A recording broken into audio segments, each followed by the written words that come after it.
Jadi bawaan manusia tuh was-was. Maka klik pertama bahwa kita akan sholat itu hadirkan Allah.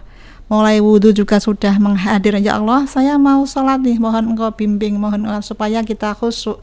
Ya, ilmu yang tidak diamalkan seperti pohon tanpa buah, kasyajar bila tamar gitu kan.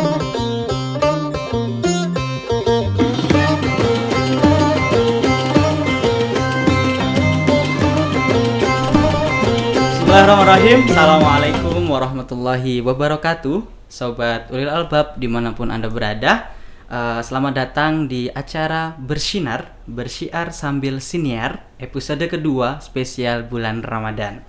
Nah, bersama saya Zainuddin Ma'rifah, kita akan ngobrol-ngobrol santai seputar Ramadan dan juga ibadah nih. Nah, sebelumnya nih, bagi teman-teman yang belum tahu, Bersinar adalah siniar atau podcast yang akan membahas tentang pertanyaan-pertanyaan yang telah masuk melalui sosial media kita di Instagram @ui_yogyakarta.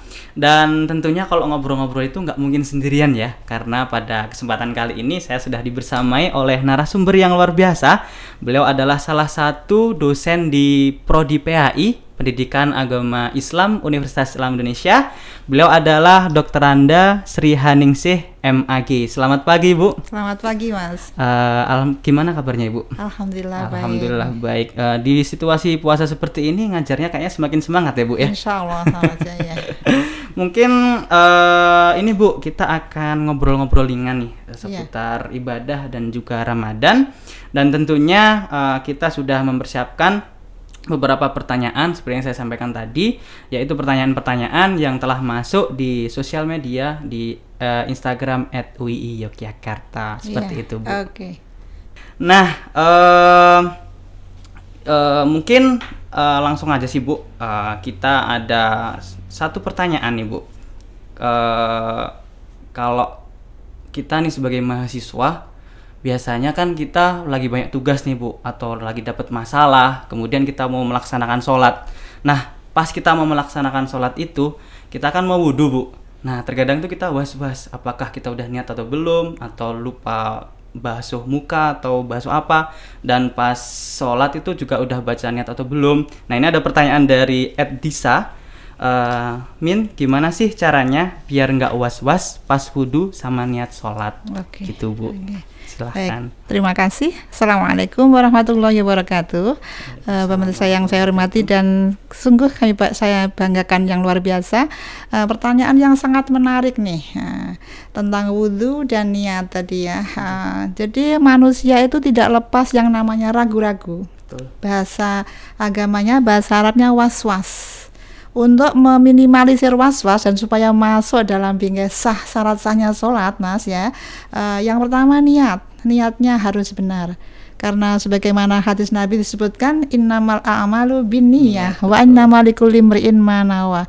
Nah, kata kuncinya ketika binniyah tersebut, niatnya kita sudah mengondisikan, kita sudah masuk mau sholat. Maka bagi yang sudah ziaratul haramain, sudah lihat Ka'bah langsung di sana, maka menarik diri langsung gitu, melihat Ka'bah, di dalamnya Ka'bah itu, karena itu Ka'bah itu memang hanya pemersatu, tapi di dalamnya kita hanya akan hadir nih kepada Allah. Maka mulai dari wudhu sudah bagaimana kiat menghadirkan Allah sehingga was-was itu tidak terjadi, Mas. Ketika terjadi was-was tadi sudah membasuh muka atau tidak. Nah, yang seperti itu tuh. Nah, kita kondisikan, kita yakin saja. Masih ingat al-yakinu la yuzalu, yakin, insya Allah langsung bisa. Itu. Berarti begitu kira-kira. Kita harus yakin ya, Bu. Yakin, ya. karena nanti ada bisikan-bisikan yang tidak benar. Nah, gitu itu, nih, Bu.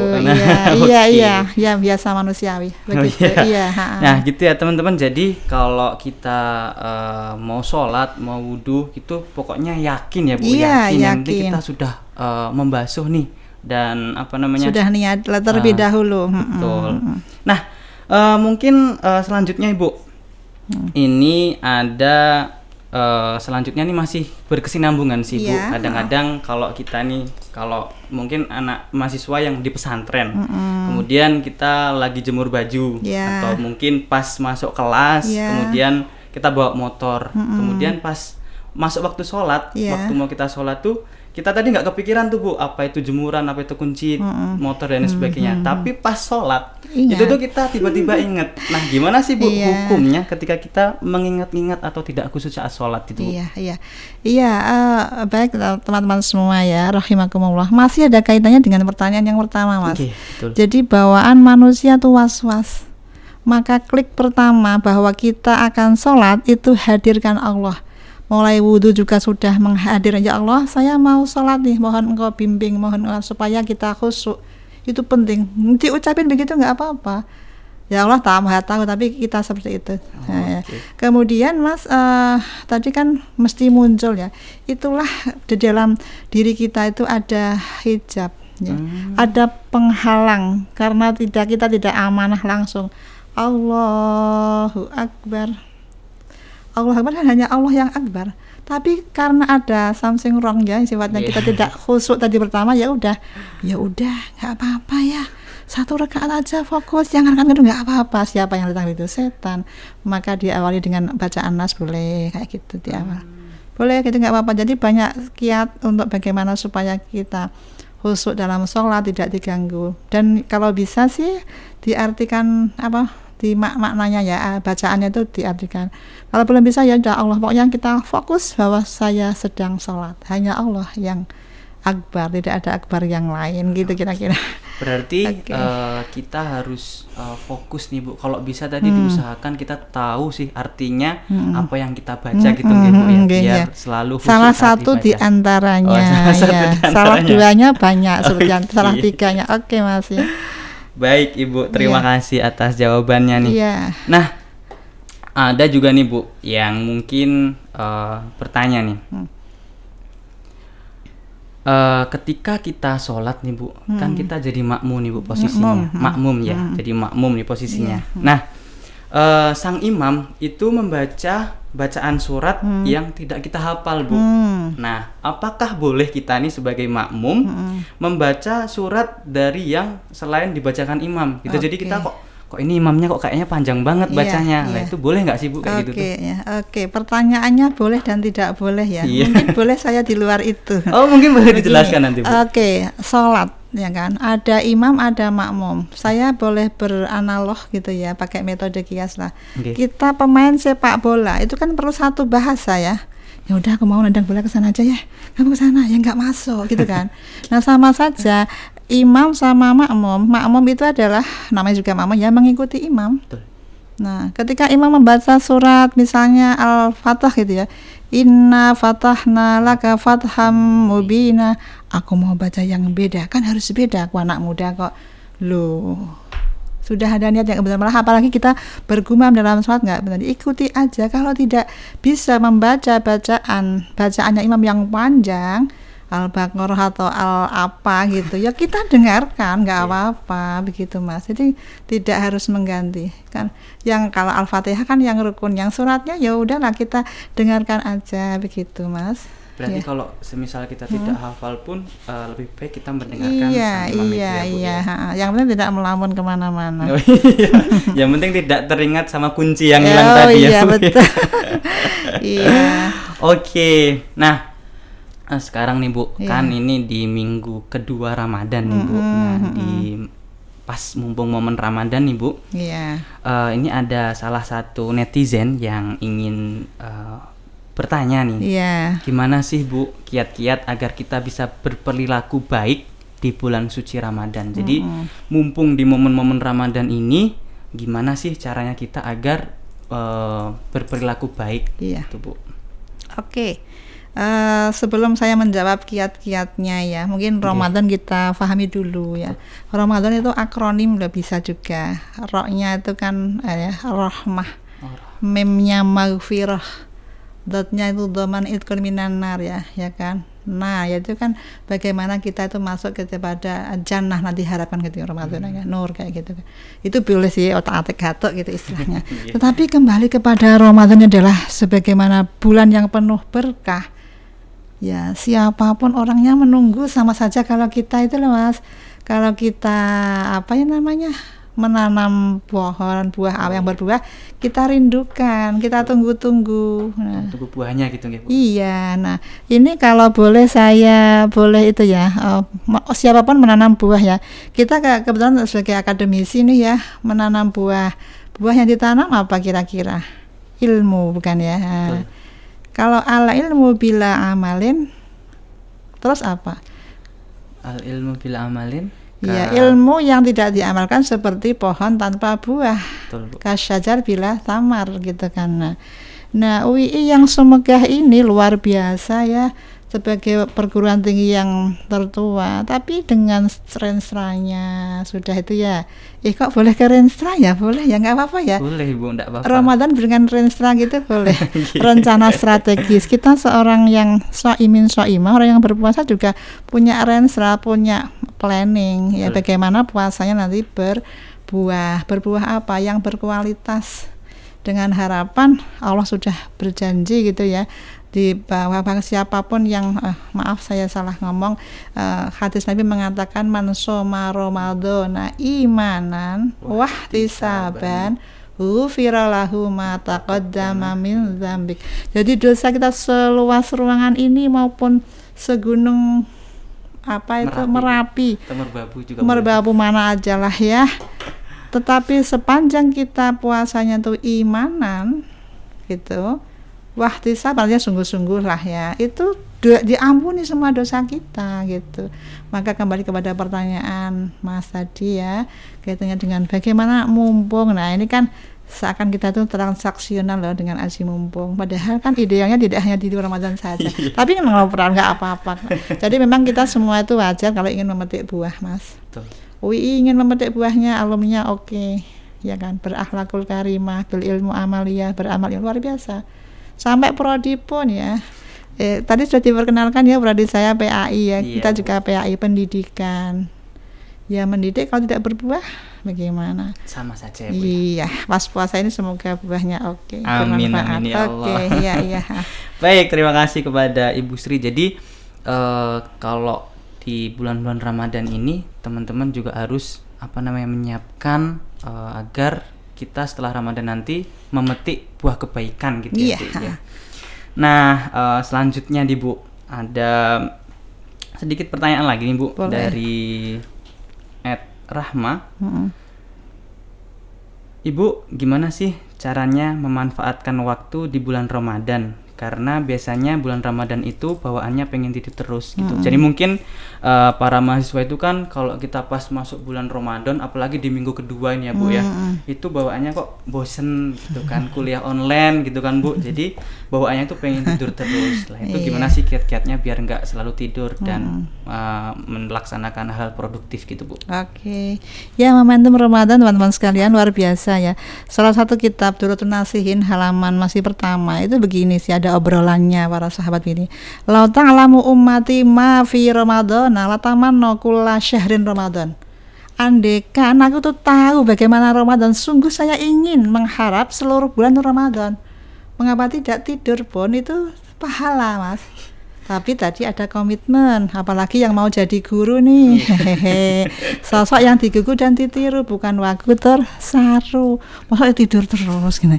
Yang kita semua sama bisa mengkondisikan ada manajemen waktu, kira-kira begitu. Kalau tadi kata kuncinya bosen. Kalau meminjam istilah anak muda boleh? Boleh Bu. Bosen itu kepanjangan dari bolehkah aku senang? Siap. Ramadan ini seneng banget karena bagi yang SIM-nya belum double gitu ya. SIM-nya belum, masih single, belum punya. Aduh, ini berat nih Bu ya. Iya, itu mintanya di bulan Ramadan luar biasa. Nah, bosen, boleh aku senang banget. Maka doa, ya Allah, jangan engkau temukan laki-laki ya Allah, kalau bukan jodoh pilihanmu, dimanapun berada, amin langsung. Anda juga gitu. Kun fayakun, luar biasa kan, maka jangan bosan. Kemudian tadi kuliah online ya, iya, Bu. Istilahnya itu ya, istilah kita semua daring. betul. Bagaimana kuliah daring itu nggak garing, caranya ya dituangin air aja gitu. Airnya bukan air biasa. Airnya yang gimana nih Bu? Airnya ya air yang bagaimana komitmen. Ada agreement dari diri bahwa saya sudah niat puasa, kenapa harus malas gitu kan. Justru yang biasa maksud saya kuliah non daring itu ya, kuliah non daring yang maksudnya daring maupun tidak, saat di luar Ramadan kan dapatnya mungkin tuh 10 poin ya, saat puasa lebih dari itu. Betul. Why not? Iya, oke. Gitu Mas kira-kira. Oke, berarti pokoknya kita harus memanfaatkan waktu di Ramadan ini dengan sebaik mungkin ya Bu ya, terutama dengan manajemen planning tadi waktu ya Bu ya. Bisa merujuk ke Quran surat Al-Asr juga boleh. Yang gimana itu Bu? Yang itu wal asri demi masa. Innal insana lafi khusrin. Sesungguh semua manusia adalah merugi. Kita masuk di zona exception-nya. Illal ladzina amanu wa amilus sholih. Jadi semua mahasiswa itu masuk di zona yang itu, bukan lafi khusr tapi illal ladzina amanu wa amilus sholih, orang-orang yang beriman dan beramal soleh. Bagaimana kuliahnya? Oke, daringnya tetap semangat dan seterusnya. Oke ya. Terima kasih kepada Ibu Sri ya. Itu ya teman-teman, jadi silahkan memanajemen waktu dengan sebaik mungkin, terutama di bulan-bulan Ramadan ini teman-teman. Iya. Nah, selanjutnya nih Bu, kita nih Bu, sebagai mahasiswa tadi itu kan kita mungkin ini adalah mahasiswa yang rajin Bu, mungkin yang rajin dalam kuliahnya misalnya, karena kan ada suka berbeda, ada yang rajin di kuliah, ada rajin di organisasi dan lain sebagainya. Ini mungkin kasusnya adalah ketika kita rajin dalam kuliah dan kita mengejar tugas nih, pokoknya tugas semuanya beres. Kemudian kita ngikuti hal-hal yang perlombaan dan lain sebagainya itu tinggi Bu. Tetapi kita lupa sama hal-hal akhirat Bu. Nah, itu tuh gimana sih Bu kiat-kiatnya biar kita ini bukan cuma terlalu fokus kepada dunia, tetapi kita juga bisa fokus kepada kehidupan akhirat kita nanti. Iya. Oke. Baik, menarik sekali pertanyaan itu. Pernah lihat timbangan kah? Pernah Ibu. Timbangan ya, tawazun. Timbangan terkaitkan itu, kalau boleh saya mengingatkan diri saya sendiri, itu bisa ke Al-Qasas 77. Bismillahirrahmanirrahim. Wabtaghi fima atakallahu daral akhirah wala tansa nasibaka minad dunya. Itu beberapa indikatornya kan. Al-Qasas itu ayat yang tentang keseimbangan hidup, ya dunia ya akhirat. Gak boleh kita muter tasbih terus tapi makannya minta mengharap-harap pemberian orang-orang lain, nggak boleh. Maka itu ada beberapa indikator yang berikutnya. Wa ahsin kama ahsanallahu ilaik, berbuat baik. Wala tabghil fasada fil ard, jangan berbuat kerusakan. Innallaha la yuhibbul mufsidin. Jadi kalau kaitannya dengan pertanyaan Mas tadi itu sih ya, back to Al-Qur'an, dicari itu ayat yang kebetulan itu Al-Qasas 77. Jadi ya dunia ya akhirat, ya mikirin tugas ya. Nanti kalau Allah itu sudah, cara Allah memperkenalkan diri kok nugas sampai sekian jam, diingatkan Allah sedikit aja ada spare part yang diambil aja udah tiung-tiung kayak gitu. Loh itu kan baru, maka manusia tuh begitu memang ya. Wa idza masal durru da'ana. Kalau ada sakit, aduh sakit baru Allah, oh my god. Nanti kalau lancar sampai lupa Tuhannya berganti laptop dan tugas ya, pokoknya gitulah Mas, minta aja kalau saya. Minta diingatkan Allah, ya Allah saya mau nugas nih sekian, tolong ya Allah, ini maaf bahasa sudah saya modifikasi ya.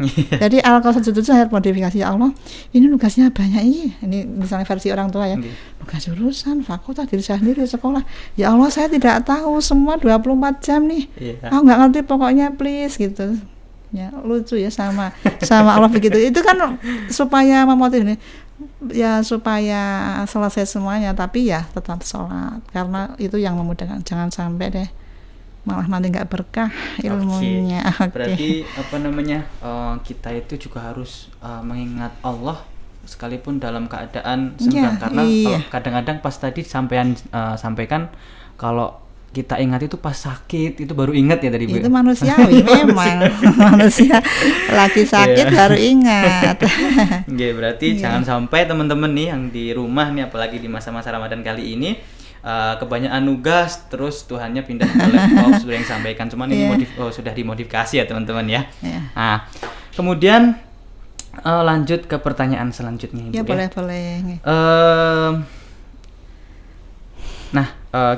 Ini mungkin pertanyaan dari mahasiswa baru nih Bu.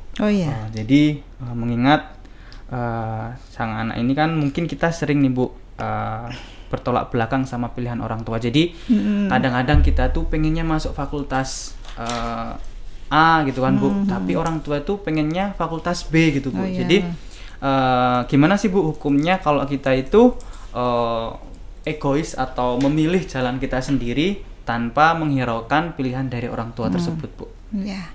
Iya Mas ya, kan kita tuh bisa ngobrol ya sebetulnya. Kalau saya win-win solution gitu Win-win kan. solution, Ya orang tua tuh yang melahirkan kita, yang mendidik ya bisa difahamkan. Tetapi ada begini sih historisnya itu begini. Ada hadis Nabi memang mengatakan ridallah fi ridal walidain ya. Bagaimana orang tua, tapi kan orang tua kita kadang-kadang tidak maka diobrolin gitu. Kalau saya boleh berbagi ya, orang tua kita, aku kepengen punya anak jadi dokter. Lu yang sekolah siapa memang kan kita jadi begini, maka oh ya terima kasih kalau bapak ibu berkenan seperti itu, tapi ya passionnya anak gitu, punya passion ini diobrolin aja yang baik, tapi jangan sampai keras kepada orang tua. Tapi kalau memang itu sudah rahasia Allah yang memang sunnatullah yang sudah memang kita takdir menjadi dokter ya tidak kurang sebab. Ada namanya ilmu ladun nih Mas. Iya, jadi itu pokoknya kita backgroundnya nggak punya basic itu tuh Allah berkehendak melalui doa orang tua kun fayakun, luar biasa. Tapi itu langka banget. Iya, gitu kira-kira. Oke Bu, berarti asal sambil dibicarakan sama orang tua gitu ya Bu. Kata kuncinya ridho Mas. By proses gitu. Oh, jadi langsung enggak, pokoknya aku lebih ya, itu malah menentang, nanti enggak jadi semua gitu. Iya. Jadi ambil ridhonya orang tua. Pengalaman banyak begitu, yang sudah semester 4 saya punya pengalaman pas ngajar di farmasi, dia pindah ke kedokteran bilang lucu-lucu ini karena enggak diobrolin, enggak ada kata kunci ridho tadi. Gitu Mas. Berarti kunci yang pertama yang harus kita tempuh itu adalah ridhonya orang tua. Karena ridho orang tua itu ada ridhonya Allah ya. Jadi Allah sesuai bagaimana ridho orang tua gitu. Siap Ibu. Terima kasih. Nah, terima kasih Ibu atas sudah menjawab pertanyaan-pertanyaan dari netizen. Ini kayaknya netizennya dari para mahasiswa di WI sih Bu. Iya. Jadi semoga nanti ini bisa menjawab terhadap pertanyaan-pertanyaan teman-teman semuanya. Iya. Nah, itu dia teman-teman, berbagai penjelasan seputar ibadah dan kehidupan tadi ya Bu ya, disinggung oleh Ibu juga. Nah, semoga jawaban dari Ibu tadi juga bisa memotivasi untuk diri kita agar semakin baik. Nah, boleh nih Bu, kita diberi closing statement dari Ibu Sri. Apa aja sih Bu dari poin-poin yang di atas tadi? Mungkin boleh juga nanti, tadi kan Ibu nih dosen dari pendidikan agama Islam gitu kan Bu. Tadi ada beberapa ayat yang mungkin bisa disinggungkan juga, boleh Bu. Oke. Baik, sebagai closing statement saya ingin mengacu kepada salah satu hadis Nabi tentang ilmu ya. Siapapun di antara kita ya, prodinya apapun, ingin sukses. Nah, kebetulan saya di sini izin memperkenalkan diri. Saya Sri Haningsih dari Prodi Pendidikan Agama Islam, jurusan Studi Islam, Fakultas Ilmu Agama Islam, Universitas Islam Indonesia Yogyakarta. Lengkap. Ya, memang uniknya semacam keunikan tersendiri di UI itu tidak hanya catur dharma tapi tidak hanya tridharma tapi catur dharma, maksud saya gitu. Maka kalau kita ingin sukses, siapapun diri kita adalah dengan ilmu. Man arodat dunya fa'alaihi bil ilmi wa man arodal akhirata fa'alaihi bil ilmi wa man arodahu ma fa'alaihi bil ilmi. Intinya, kalau kita ingin sukses kuliah di prodi apapun yang ada di UI, bahkan di luar UI, maka ilmu. Dengan ilmu-ilmu yang benar, prosesnya dengan benar, kuliah dengan benar, jangan sampai salah niat. Teman-teman sekalian, kalau niat seperti ini mohon izin berbagi. Bismillahirrahmanirrahim. Saya niat kuliah mencari ilmu di prodi Hubungan Internasional di Pendidikan Agama Islam di Fakultas Hukum sebenarnya, libtighai mardatillah, mencari ridhonya Allah pertama. Yang kedua, kita ingin nanti setelah itu kan menjadi sesuai dengan profil lulusan, sesuai dengan, ya insya Allah dikawal, ada tangan-tangan malaikat dari Allah itu mengawal. Oh ini loh ijazahnya abang kita, Mas namanya lupa Mas saya, Zaini, Bu. Mas Zaini. Nah, Mas Zaini itu misalnya ada itu ada yang mengawal. Artinya ada yang mengawal nanti sampai dengan diterima, welcome sebenarnya.